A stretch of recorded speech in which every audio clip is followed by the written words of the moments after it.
नमस्कार दोस्तों, आप सभी का बहुत बहुत स्वागत है आपके अपने करंट हेवन के यूट्यूब चैनल पर।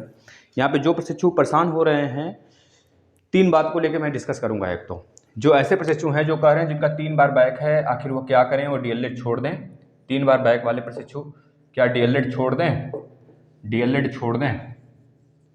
और दूसरी चीज़ यह है कि आपके स्कूटनी का रिजल्ट कब आएगा, स्कूटनी का रिजल्ट कब आएगा, स्कूटनी रिजल्ट।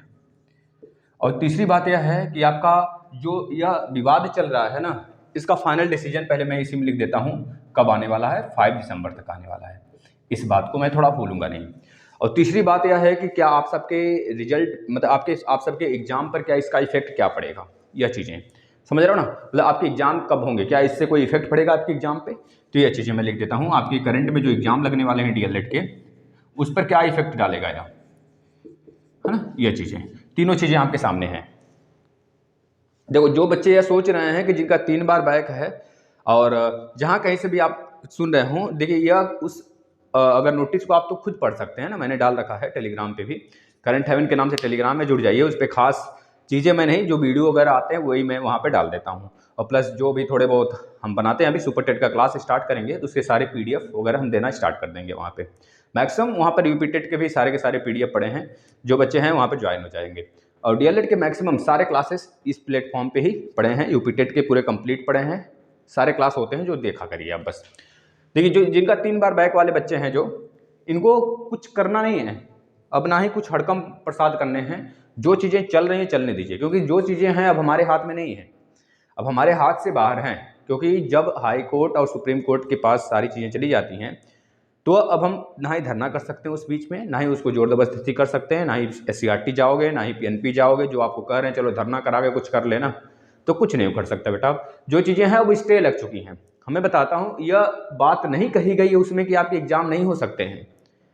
उसमें बस इस बात की स्टे लगाई गई है कि जब तक कोई ठोस डिसीजन नहीं ले लिया जाता इस पर, तब तक उनके रिजल्ट को भी रोक दिया जाए। नहीं तो एक तरह से इसमें कह लीजिए कि मोनोपॉली हो जाएगी ना, समझ रहे हैं। मतलब कि यह मामला एक तरफ चला गया। जो बच्चे मतलब पहले एग्जाम दे लिए, उनके साथ न्याय हो गया, अब जो नहीं दिए उनके साथ अन्याय। आप लोग खुद खड़े हो जाओगे।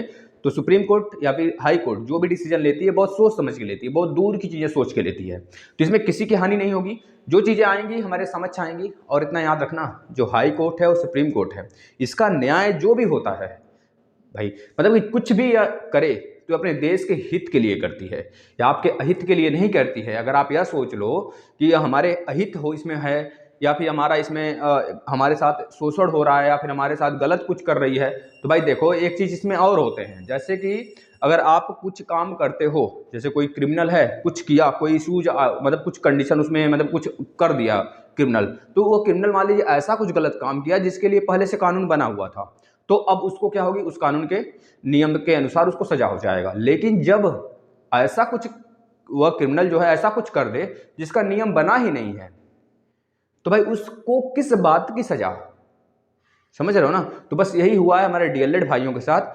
थोड़ा सा यहाँ पे हाई कोर्ट को सोचना चाहिए था, इलाहाबाद हाई कोर्ट को, कि जो चीजें पहले हो चुकी हैं कम से कम उनके रिजल्ट तो मिल जाने चाहिए मेरे भाई, है ना। जो भी चीजें हैं थोड़ी सी इसमें निर्दयता भले वो दिखा रही हैं।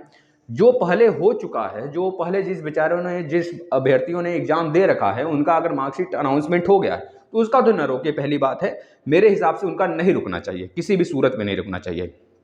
और दूसरी बात यह है कि ऐसे प्रशिक्षु जिनका 3 बार फिर से मतलब आए हुए हैं, एक तरह से जिसका नियम कानून में कुछ नहीं है, जो नियमावली में नहीं है, तो इस बात को थोड़ा सा उनको विचार करना चाहिए और दया भाव थोड़ी सी दिखानी चाहिए उनको, कि कम से कम ऐसे अभ्यर्थी को मैं बचा सकूं, ऐसे अभ्यर्थी को थोड़े से एक तरह से फिर से उनको न्याय के लिए, फिर उनके पूरी की पूरी डिग्री ना खराब हो, इतने साल के मेहनत ना खराब हो। उनके पिताजी किस प्रकार से बच्चों को पढ़ाए लिखाए हैं, कहाँ से पैसे जुटाए हैं, खेत बाड़ी बेच बाच के जो भी चीज़ें हैं इधर उधर से, तो उसको पढ़ाया लिखाया गया है। और बच्चे परेशान हैं इस बात को लेकर, मैक्सिमम बच्चे परेशान हैं। बात होती रहती है थोड़ी बहुत, मैक्सिमम बच्चों से बात होती रहती है। मैक्सिमम क्या 2-4 बच्चे आए मतलब बात कर ही लेते हैं दिन भर में, 4-5 ऐसे हो ही जाता। कभी कभी तो जब रिजल्ट वगैरह आने वाला होता है, जैसे इस समय जो सिचुएशन चला है, तो इसमें कहीं ना कहीं से बच्चे के पास नंबर पहुंच जाता है, तो बात वगैरह कर लेते हैं।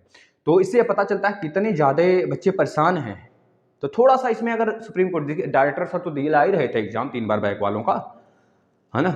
जो यह कोर्ट केस हो गया, इसमें थोड़ा सा रुख उसका बदल दिया, और इस प्रकार रुख बदला कि अब उस पर मतलब ये आप चाहे SCRT चले जाओ चाहे PNP चले जाओ, उनका कहना यही होगा कि हमारा जो डिसीजन होगा कोर्ट पे डिपेंड करेगा। वो तो सीधा सीधा कोर्ट पे थोप देंगे बेटा, वो कुछ नहीं सुनने वाले हैं आपका, कुछ भी नहीं। तो इसमें शांति बनाए रखिए। जो 3 बार बैक वाले हैं उनको 5 दिसंबर को एक नोटिस जारी की जाएगी। अगर 5 दिसंबर को आपके पक्ष में कुछ फैसला आता है हाई कोर्ट से, कुछ भी फैसला है, अगर आपका एग्जाम कराया जाना होगा तो वैसे बच्चों का भी एग्जाम होगा जिनका 3 बार केवल बैक है और सारे सेमेस्टर क्लियर हैं किसी एक सेमेस्टर में, और वैसे भी बच्चों का एग्जाम होगा जो किसी 2 सेमेस्टर में बैक लगाएं, एक में 3 बार है, एक में किसी अन्य में 1 सेमेस्टर में और बैक है जिसमें चांस बचा हुआ है। और ऐसे भी बच्चों का एग्जाम होगा जिनका पूरा का पूरा क्लियर है, वो 3 बार बैक देके क्लियर कर लिए हैं, लेकिन चौथे सेमेस्टर में बच्चों ने कभी बैठा ही नहीं है, बच्चों कभी बैठे ही नहीं है एग्जाम में। तो ऐसे भी बच्चों को होगा। 3-4 प्रकार के जो कंडीशन है सबका एग्जाम होगा, लेकिन 5 दिसंबर के तदोपरांत बेटा, 5 दिसंबर के बाद जो डिसीजन आएगा उस सर्वमान्य होगा। और इसके बाद अगर ये चीज़ें आपके विपरीत होती हैं, आपके कंडीशन तो वही हो रहेंगे लेकिन विपरीत होती हैं, तो प्लीज़ सारे बच्चों का, मुझे कहने में थोड़ा सा हर्ट होगा बच्चा, लेकिन सारे बच्चों का जो डिग्री है ना वो निरस्त कर दिया जाएगा। किसी को कुछ नहीं है, और जितना पैसा था बेटा सब कुछ डूब जाएगा। ये चीज़ें थी। अब मैं थोड़ी सी बड़ी वीडियो ना बने इस वजह से मैं स्क्रूटनी का नेक्स्ट में बना देता हूँ वीडियो।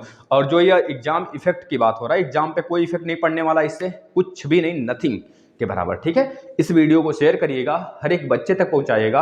आपको अगर ऐसा कुछ, मैं तो अभी नहीं कहूँगा, 5 दिसंबर तक वेट करूँगा। इसके बाद मैं जो चीज़ें बताऊँगा आपको वो सलाह मानिएगा, आगे रणनीति में बताऊँगा क्या क्या करने हैं आपको। पहले इस वीडियो को शेयर कर दीजिए, जिससे अन्य विद्यार्थी जो परेशान हैं वो इसको देखकर थोड़े से अपने मन को सांत्वना देकर, और जो चीज़ें चल रही हैं ना, बहुत सारे वैकेंसी रेलवे में आने वाली हैं तो उस चीज़ की तैयारी कर लीजिए, पेट के आधार पे आने वाली हैं उस चीज़ की तैयारी करिए, PCS की आने वाली है उस चीज़ की तैयारी करिए, BEd कर लीजिए करना है तो, है ना। लेकिन जो चीज़ें थी हमने आपके सामने प्रस्तुत किया, और आपके लिए जो क्लासेस चलाए गए हैं उसको आप ज्वाइन करिए और रेगुलर बेसिस पे क्लासेस देखते रहिए। धन्यवाद।